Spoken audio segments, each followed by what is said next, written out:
When the fragile voice crackled through the dispatch line, Michael knew this call would be different.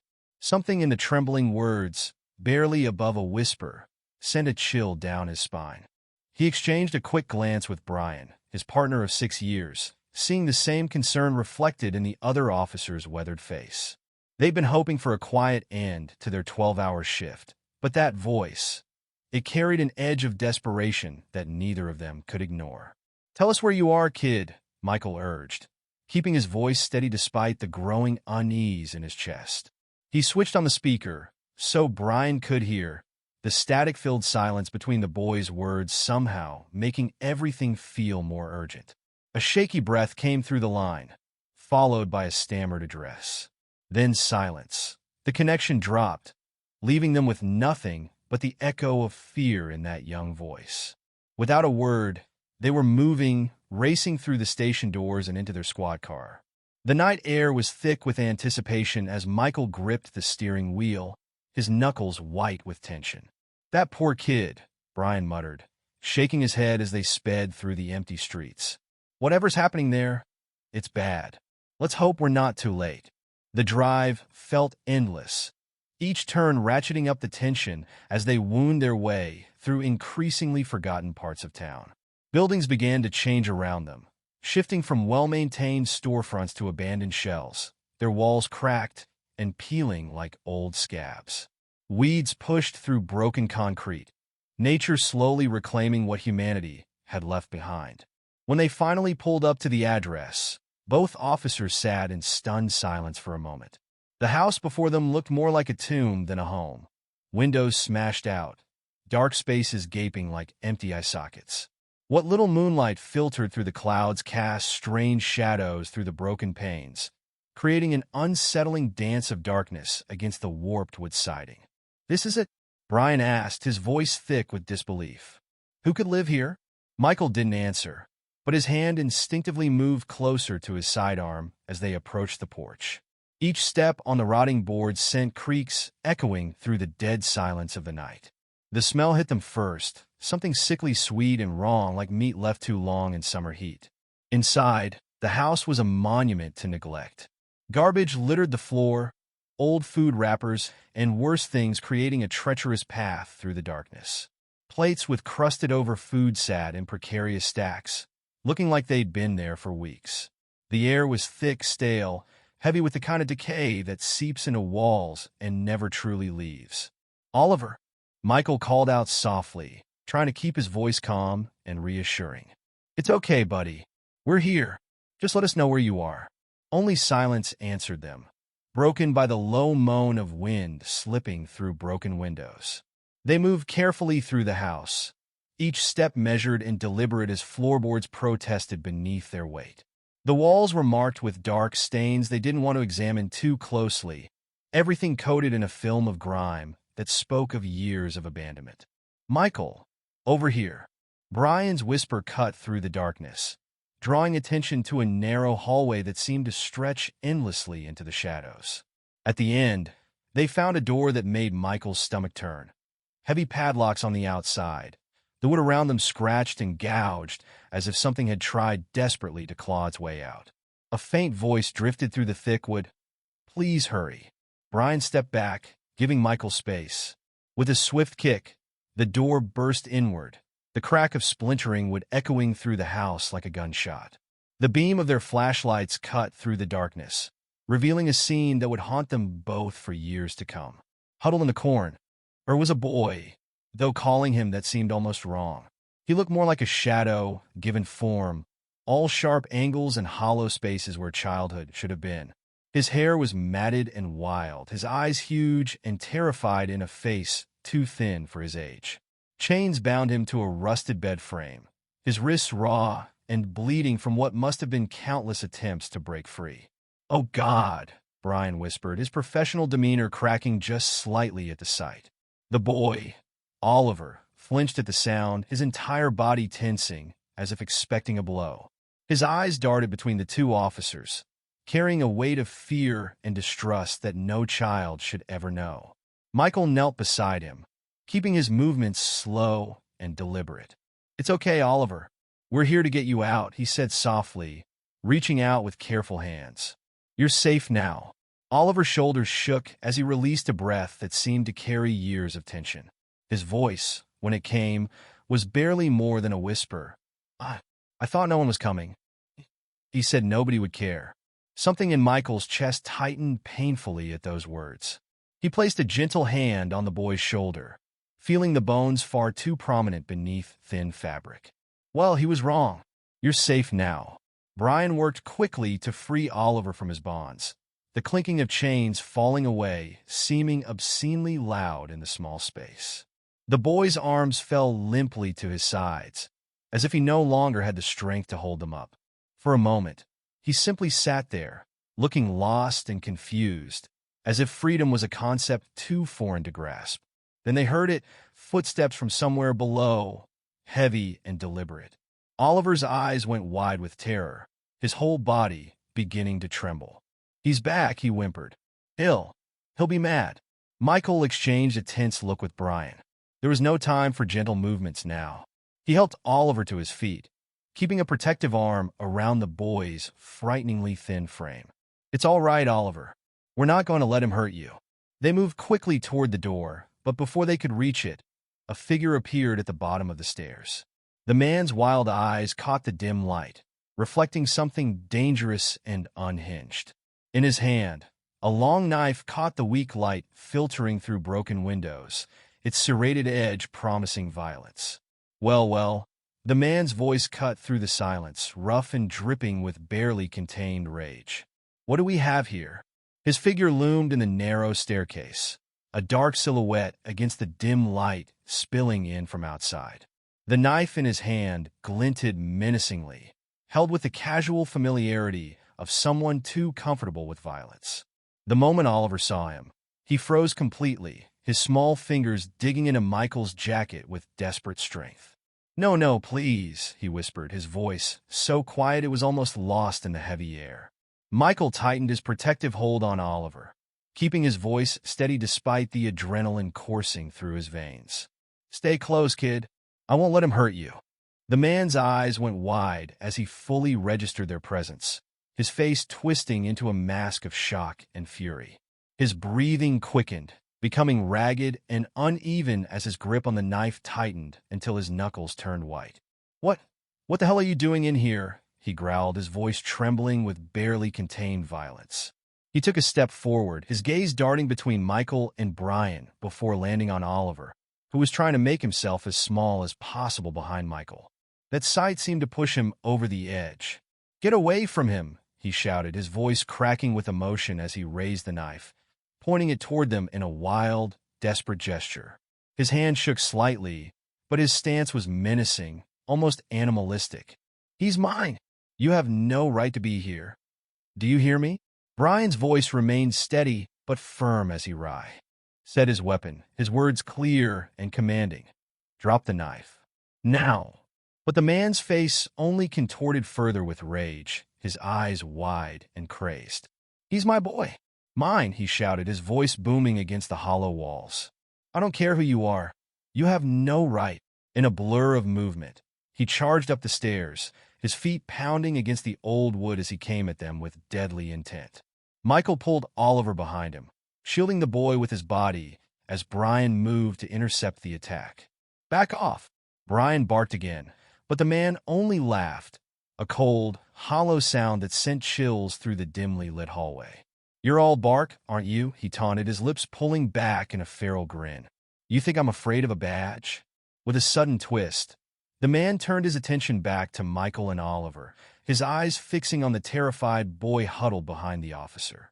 In one desperate move, he threw himself forward, the knife slicing through the air as he aimed a wild blow toward Michael. Michael barely managed to sidestep the attack, his arm moving up to shield Oliver from the blade. The knife caught his sleeve, tearing through the fabric and missing his skin by mere inches. But the man wasn't done. He lunged again, his movements becoming more erratic with each passing second, his grip on the knife tightening as if it were his last hold on control. "Sir, put it down." Brian's voice cut through the chaos as he moved in, his gun unwavering, his eyes locked on the man's every move. But the man didn't hear or didn't care. He snarled, slashing out toward Michael and Oliver again, each movement more frantic than the last, as if he were fighting not just them, but some shadow in his own mind. His face was twisted with fury, his eyes filled with a manic desperation that seemed beyond reason.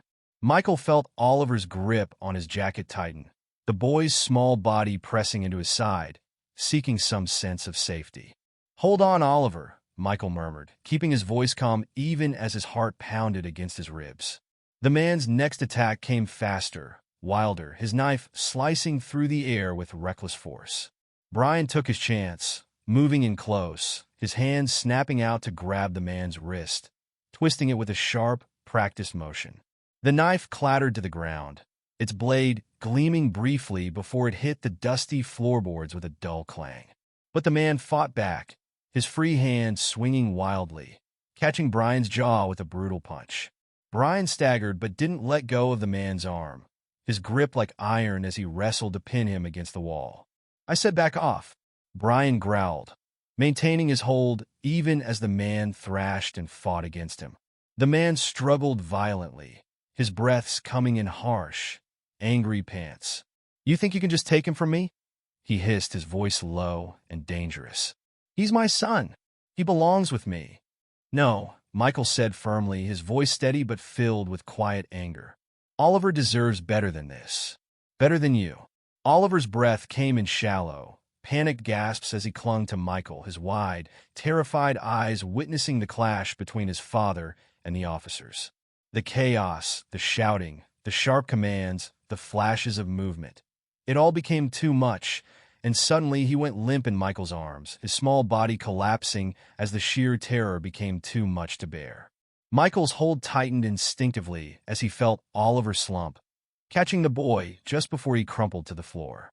He glanced down at Oliver's pale face, his eyes closed, his breaths faint and shallow. "Hang in there, buddy," Michael murmured, shielding him protectively. Meanwhile, Oliver's father was still struggling, thrashing wildly against Brian's grip, his face twisted with rage and desperation.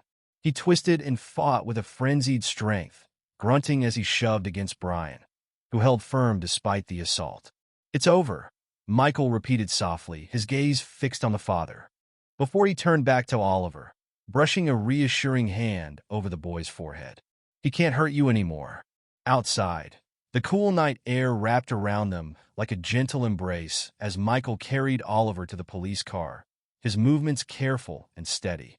He placed the boy gently in the back seat, sitting beside him as Oliver's small hands instinctively clutched at his jacket, even in his unconscious state, his face still etched with a faint trace of fear. The sound of soft beeping stirred Oliver awake. His eyelids fluttered open, heavy and reluctant, and he blinked against the fluorescent lights above, squinting until his eyes could finally make sense of the unfamiliar room. The scent of antiseptics filled his nose, sharp and sterile. He was in a hospital bed, his tiny body half buried under a blanket. The door clicked open, and a tall figure stepped inside, a man in a dark blue shirt, his face etched with a kindness that looked out of place in a setting so stark. It was Michael. Oliver recognized him instantly, though it felt strange to see him without the shadows and grime of his old house around them. Michael approached slowly, a reassuring smile barely breaking across his serious expression. He sat in the chair beside Oliver's bed, leaning forward just enough to be at eye level. "Hey, kiddo," he said softly, his voice steady and calm. "How are you feeling?" Oliver's gaze dropped to his hands, fidgeting with a loose thread on the hospital blanket. He shrugged, feeling his chest tighten. He didn't know how to answer. He didn't know what he was supposed to feel. "Did you bring me here?" Oliver's voice was barely a whisper, like he was afraid that even speaking might break whatever strange dream he'd stumbled into. Michael nodded. "Yeah, partner. You needed a safe place to rest. You're in good hands here, all right? Nobody's going to hurt you." Oliver bit his lip, and for a moment, the room was filled with nothing but the soft hum of machines and the steady beep of his heart monitor. But the calm wasn't enough to ease the gnawing anxiety rising in his chest. He looked up, his face etched with a mix of confusion and fear. My dad, he started, his voice trembling. Where is he? Michael's expression grew serious. He glanced away briefly, his gaze settling somewhere on the floor before returning to the boy. He's not here, Oliver. He's somewhere safe too. But for now, let's just focus on getting you better, all right? But Oliver's hands balled up in fists around the blanket, his body suddenly tense. No, please, you don't understand. His voice cracked, a raw pain breaking through. He needs me. Michael's brows knitted together in a look of concern. Kid, nobody should be treated the way you were treated. Your dad. He needs help, and he's getting it, but he can't take care of you right now. He needs to focus on himself, and so do you. Oliver shook his head, his eyes filling with tears. No, you don't get it, he burst out, his voice thick with desperation. He's all I have.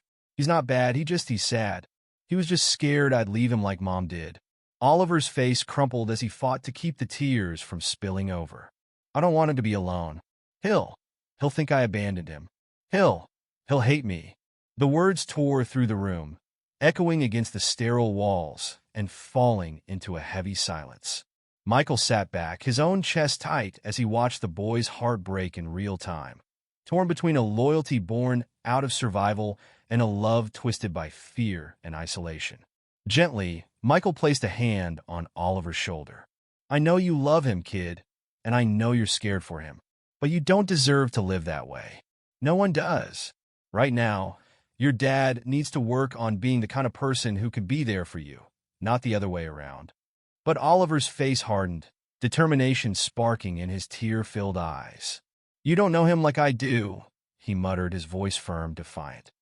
Oliver hesitated, his small fingers gripping the edge of the hospital blanket tightly, his gaze unfocused as he seemed to drift into his memories. His voice, when he spoke, was barely a whisper. Sometimes he'd get real angry. He glanced up at Michael, his eyes filled with a mixture of fear and longing. But it wasn't his fault. He was just sad about Mom. Michael kept his expression neutral, nodding slowly, encouraging Oliver to continue without pushing him. He'd say things, mean things. Oliver's voice cracked, but he forced himself to go on. Like, he'd tell me I was just like her, that I'd leave him too, just like she did. And when I tried to say no, that I'd never leave, he'd get angry. He'd hit me. Oliver's fingers twisted the blanket tighter, and he swallowed hard, his eyes glistening. Sometimes he'd tie me up, just so I couldn't go anywhere. He said it was to keep me safe, said it was so I wouldn't get any ideas about leaving him. His voice trembled as he continued, but it wasn't so bad. I got used to it. The words came out hollow, rehearsed, like something he'd told himself over and over until he almost believed it. Michael felt a deep pang in his chest but held back, letting Oliver's words come out at their own pace. The boy needed to tell his story, needed someone to finally hear the truth he'd been carrying alone for so long. One time, when I tried to sneak out just to look outside, he found me, Oliver continued, his voice growing smaller with each word. He was real mad, said I'd betrayed him. He kept me locked in that room for days after that, only let me out when he thought I'd learned my lesson. Oliver looked up, his face crumpling with a strange mixture of guilt and pleading. But he was just scared. He was afraid I'd leave like Mom did. I didn't want to make him sad. Michael reached out gently, placing his hand over Oliver's.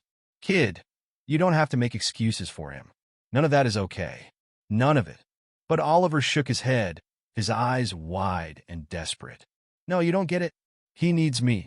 When he'd look at me, he'd tell me I was all he had left. I didn't want to make him mad. I didn't mean to make him so angry. He pressed his face into the hospital pillow, his voice muffled but thick with emotion. He'd say it was my fault, that I reminded him too much of her, and I just didn't want him to feel alone. I didn't want him to hate me. Michael's hand tightened on Oliver's shoulder, feeling the helplessness that radiated from the boy. Oliver, he said gently, none of that is your fault. You didn't do anything wrong, and you don't have to keep making excuses for him. It's okay to feel hurt by what he did. But Oliver only shook his head again, his small voice firm in his desperate loyalty. No, he's all I've got, and I don't want him to be alone. I know he didn't mean to hurt me. He just didn't know any other way. The boy's words hung in the air, raw and painful, and Michael could see the weight Oliver had been carrying, justifying every blow, every moment of fear for the sake of a love so warped it left scars. The door clicked open, and a nurse stepped inside quietly, casting a sympathetic look at the two of them. "Is everything all right in here?" she asked gently, her voice soft as if she didn't want to intrude. Michael nodded, giving her a slight smile. "We're all right. Just talking." But Oliver, who had grown quiet again, looked up at the nurse with pleading eyes. "Please," he whispered, his voice choked with tears. "Please don't let them keep him locked up. He needs me. He just didn't mean it. He just gets mad sometimes, that's all." The nurse gave a sad, understanding nod, but didn't respond, glancing at Michael as if she knew there was nothing she could say that would change Oliver's mind. Later that evening, Michael arrived home, the warm glow from the kitchen spilling into the hall. A welcome contrast to the cold hospital walls. His wife Sarah was at the stove, humming softly as she stirred a pot of soup. She looked up when he walked in, her smile fading slightly when she caught his expression. "Tough day?" she asked gently, setting down the spoon and walking over to him. She placed a hand on his shoulder, searching his face. Michael nodded, letting out a heavy sigh, his eyes clouded with sorrow. "I met a kid today, Sarah," he began, his voice barely above a whisper. "A little boy, maybe Alex's age, but he's so much smaller, so frail. You can tell he hasn't been taken care of, not for a long time." He looked away for a moment, as if the memory itself was too much to face. "Sarah, he's been through hell. This kid, he's terrified of everything, won't even look people in the eye. When I found him, he was huddled up like he was trying to disappear. Bruises, thin as a rail, eyes swollen from crying so much. He looked like he hadn't known a single day of safety in his life." Sarah's hand went to her mouth, her eyes widening. "Oh my God, Michael," she murmured, already feeling her chest tighten with sympathy. Michael swallowed, nodding slowly. "He's got no one left, Sarah. No mother, and his father." Michael swallowed, his jaw tightening as he searched for the right words. This man would tie him up, lock him away in some dark room for days on end, just because he thought the boy might try to leave him. "I found him chained up like that, and whenever he got angry, he'd beat him." Sarah's eyes widened, horror flickering across her face. A tear slipped down Sarah's cheek as she listened, her face pale. How could anyone do that to their own child?" she whispered, her voice trembling. "He was terrified," Michael continued, his voice thick with sorrow. "I have never seen a child so scared, and the worst part? He thought it was his fault. He told me he didn't want his dad to be alone, said he thought he deserved it, that his father didn't mean it." Michael took a shaky breath. "I don't know, Sarah, but he's got no one else now. I can't let him end up somewhere cold and lonely after everything he's been through. He needs a home, somewhere he can finally feel safe." Michael took a step closer, his voice thick with emotion. "I just can't stand the thought of him going to a place where he's alone with strangers. He's so broken, Sarah. I don't think he'd last in a group home, not in the state he's in. He needs somewhere he can finally feel safe. I was thinking maybe we could be that place." Sarah's expression softened, a deep compassion filling her eyes as she wiped away a tear. She reached out, resting a hand on Michael's arm. "You're thinking about taking him in?" He nodded slowly, his voice barely a whisper. "I am, but I'd only do it if you're all right with it. I know it's a lot to ask, and we already have Alex to think about." Sarah's expression softened, a small smile forming on her lips. "You've always had a big heart, Michael, and I trust you. If you think bringing him here is the right thing to do, then I support you. We'll help him together." Michael's shoulders eased, a grateful smile breaking through his worn expression. He pulled her into a hug, pressing a kiss to her forehead. "Thank you, Sarah. I didn't know if you'd go for it." She laughed softly. "We both knew you couldn't just walk away from him. Besides, Alex could use a little brother around. We'll give him a chance to feel safe, and maybe he'll open up to us in time." The next day, Michael returned to the hospital to find Oliver sitting up in bed, staring at his hands folded tightly in his lap.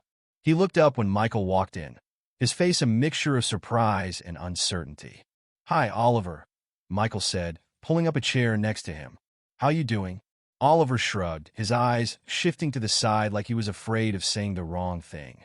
Michael could see the tension in his small shoulders, the guarded look in his eyes. I talked to some people, Michael began gently. And well, there's a plan for you. I was thinking maybe you'd like to stay with me and my family for a while, just until you feel a little better and things get sorted out. How does that sound? Oliver's eyes widened, disbelief flickering across his face. He glanced at Michael, then down at his hands, fidgeting with the blanket again. You mean it? Yeah, buddy. We'd like to help you feel safe. It's just me, my wife Sarah, and our son Alex. He's about your age. We'd make sure you have everything you need, and you can take all the time you need to feel at home. Oliver didn't answer right away. He looked down, chewing his lip as if he didn't quite trust himself to speak. But finally, he nodded, the faintest hint of a smile breaking through his hesitant expression. Okay, he whispered, his voice barely audible. By the time they reached Michael's home, Oliver's nerves had returned, and he clutched his small backpack tightly, glancing nervously around the unfamiliar surroundings. Michael noticed the tension in his face and placed a reassuring hand on his shoulder. It's all right, Oliver. This is a safe place. You don't have to worry here, he said softly, hoping his words would reach the frightened boy inside. Sarah was waiting by the door, her warm smile instantly softening the tense atmosphere. Hi, Oliver, she greeted him gently, crouching down to his eye level. It's nice to finally meet you. Oliver mumbled a shy hi back, barely looking up, his fingers twisted in the strap of his bag, his gaze darting nervously around the room as though searching for potential danger. Would you like to see your room? She offered, keeping her tone light. We set up a nice space for you, and if there's anything else you need, just let us know, okay? Oliver nodded, glancing at Michael for reassurance before he followed Sarah down the hall. The room was small but cozy, with a soft bed, a bookshelf filled with a few children's books, and a warm quilt draped across the bed. Oliver's eyes lingered on the quilt, as if he hadn't seen something so inviting in a long time. Sarah placed a gentle hand on his shoulder. You can rest here anytime you need, Oliver. This is your space now. No one will bother you here. He nodded again, a barely there smile forming as he took in the room, but the silence was heavy with his unspoken fears, and Michael could tell it would take time for the boy to feel truly safe. When they returned to the living room, they found Alex waiting, a curious expression on his face as he looked at Oliver. Michael knelt down beside them, introducing the two boys. Oliver, this is Alex. He's really excited to have you here. Alex smiled, offering Oliver a small toy he brought. Hey, he said, holding out the toy with a shy grin. Want to play? I can show you my favorite games. Oliver hesitated, his fingers hovering over the toy before he took it cautiously. A hint of warmth spread across his face, and he nodded, his posture softening just a little. Michael exchanged a hopeful glance with Sarah. The days passed slowly at first, each one bringing small changes, careful adjustments as Oliver settled into life with Michael's family. He moved cautiously through the house, keeping close to the walls as though ready to dart back to his room at any moment. Loud noises made him flinch, and he tended to pull away at the slightest touch, as if any friendly hand might suddenly turn harsh. Michael and Sarah could see the weight Oliver carried, but they knew better than to rush him.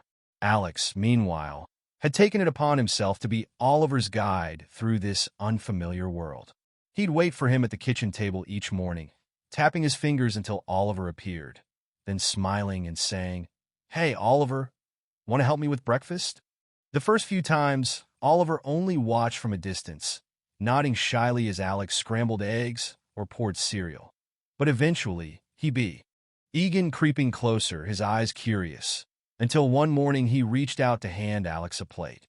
One evening, Alex pulled out a board game, spreading it across the living room floor with a broad smile. Want to play, Oliver? He asked, looking up with hopeful eyes. Oliver glanced around nervously, looking at Michael, who gave him an encouraging nod from the couch. Okay, he whispered, barely audible, as he settled down next to Alex, his body tense but willing. They played in silence at first, Oliver watching Alex's every move, trying to copy what he did. But after a while, something shifted. Oliver smiled, just a little, as he rolled the dice, and Alex cheered him on, his voice bright and sincere. "Look at you, Ollie!" Alex exclaimed, grinning widely as Oliver moved his game piece forward. "You're winning." The nickname took Oliver by surprise. No one had ever called him anything other than his full name, and for a moment he stared at Alex, unsure. But the warmth in Alex's face melted the doubt away, and Oliver let himself smile, just a fraction. Michael watched this slow transformation unfold with quiet gratitude, each small step forward stirring something deep inside him. He knew that Oliver still had a long way to go, but the boy's resilience was stronger than anyone could have expected. One morning, Michael was in the kitchen drinking his coffee when he felt a small tug on his sleeve. He looked down to find Oliver standing beside him, his eyes bright with an emotion Michael hadn't seen before. "Hope." "Mr. Michael," Oliver began, his voice soft but steady. I like it here." He paused, glancing toward the living room where Alex was setting up another game. "Can I stay a little longer?" Michael knelt down, meeting Oliver's gaze with a gentle smile. "Of course you can, buddy. You're welcome here as long as you need." But inside, Michael felt a rush of determination. He didn't want Oliver to feel like a visitor forever. He wanted him to know that he belonged here, that he was home. Later that day, Michael called the social services office, explaining Oliver's situation and his desire to keep him in their care. After a long pause, the caseworker's voice softened. "Temporary guardianship is definitely possible," she said. "Given everything Oliver's been through, stability would be the best thing for him right now. We'll start the paperwork." When Michael hung up the phone, he felt an immense relief settle over him. He knew it would be a long journey, but with every passing day, Oliver was beginning to show more of himself, little glimpses of the boy he might become. That evening, after everyone had gone to bed, Oliver wandered into the living room. He stood by the window, watching the quiet street, the stars barely visible above the suburban rooftops. He didn't know why, but for the first time in a long while, he felt a sense of peace. There was no yelling, no slamming doors, just the gentle hum of the night. Slowly, he reached up and pressed his hand against the window, feeling the coolness against his skin. He thought about Michael, Sarah, and Alex. How they were kind, how they never seemed to be in a hurry, never demanded anything from him. For the first time, he dared to imagine a life without fear, without the constant worry that he'd somehow do something wrong. He whispered to himself, so softly that even he barely heard it. Maybe I can stay here, just for a little while." Upstairs, Michael sat beside Sarah, his hand resting over hers as he shared the news. "They're starting the process for temporary guardianship," he said, his voice tinged with both relief and a quiet determination. Sarah smiled, her eyes lighting up. "That's wonderful, Michael. He needs us, and I think we need him too." Downstairs, Oliver's hand slipped from the window as he turned back toward his room. For once, he walked away from the darkness with a little less weight on his shoulders, feeling, if only a little bit, like he might finally be home.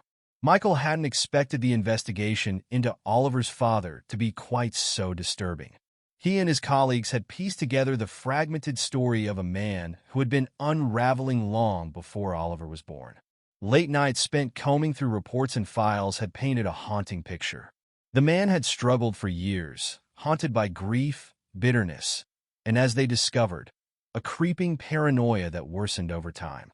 Former neighbors described him as troubled, unpredictable, even dangerous. They recalled tense encounters, odd conversations where he'd spoken of people watching him, his eyes always darting around like he was on guard. The more Michael learned, the more he understood the world of fear Oliver had come from. But with each new piece of information, a knot formed in his stomach. He realized they would likely need Oliver's testimony to secure a conviction, to make sure the boy was safe for good. He knew it would be hard for Oliver, but this was about giving him a real chance at freedom. One evening, as Michael prepared to speak to Oliver about it, he found the boy sitting alone in the backyard, watching the stars as one evening after dinner, Michael and Sarah sat Oliver down in the living room. They looked at each other as if exchanging a silent understanding before turning their attention back to him. Michael took a deep breath, his gaze steady and reassuring. "Oliver," he began softly, "Sarah and I have been talking, and we wanted to ask you something important." Oliver's gaze flickered up at them, his small hands fidgeting nervously. He wasn't sure what to expect, and a small, familiar knot of worry began to twist in his stomach. Sarah leaned forward, her face warm and gentle. "We know this has been a lot for you, sweetheart, but we want you to know you're not alone. You have a family here with us, if that's what you want." Michael nodded, his voice soft but filled with hope. "We'd like to adopt you, Oliver. Make you a permanent part of our family. But only if you want that too." The room fell silent as Oliver stared at them, his heart pounding in his chest. For a moment, he was lost for words. This family, these people who'd shown him nothing but kindness, were offering him something he'd never had before, a real, lasting place in their lives. His eyes filled with tears as he nodded, a broad smile breaking across his face. "Yes," he whispered, voice choked with emotion. "I'd really like that."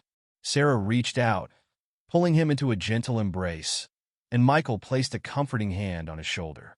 Oliver's eyes sparkled with a light neither of them had seen before. For the first time in his young life, Oliver truly felt at home, safe, loved, and finally free from the shadows of his past.